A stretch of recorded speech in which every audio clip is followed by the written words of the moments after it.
All right, we got to talk about the Fed because the Federal Reserve is showing no signs of a coming pause as officials appear to remain steadfast in their commitment to beat inflation. According to minutes from the central bank's latest policy meeting, a number of Fed members were concerned that financial conditions had eased and could require more rate hikes than thought.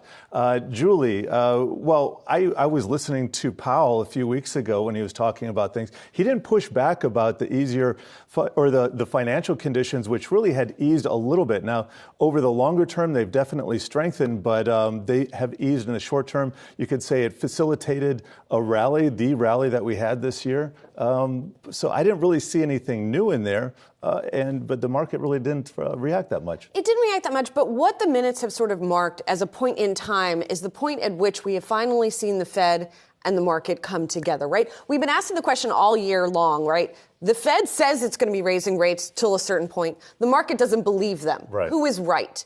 And at least at this moment in time, we'll see if it changes, the market believes them now, that the Fed is going to raise rates 3 more times by a quarter point each through the July meeting. Yes.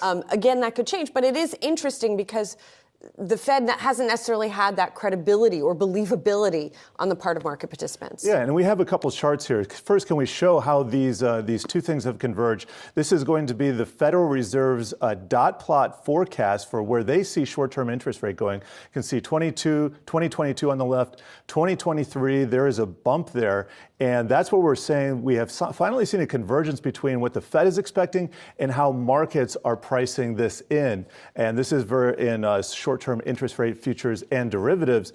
When you trail out to 2025, you can see those rates lower. But let's show another chart. This is going to show the U.S. Treasury yield curve, how it has changed and advanced higher. It has shot higher over the last month. Now, 50 basis points in the belly of the curve. That's what we call 2, 3, 5, 7.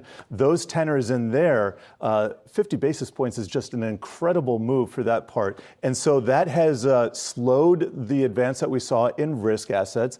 But what's interesting to me, let's go to the Wi-Fi Interactive. I got one more chart I want to show here. Just stick with me. This is the Qs. So this is basically the NASDAQ 100. This is ETF versus bonds, TLT.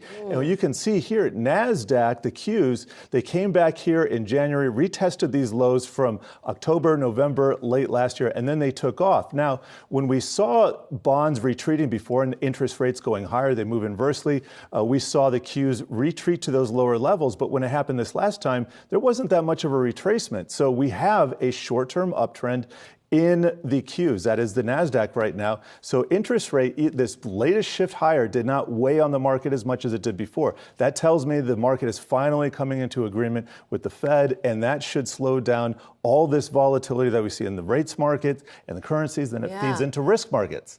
Pricing it in and getting accustomed to that view. That's Yes. the process we seem to be in right now.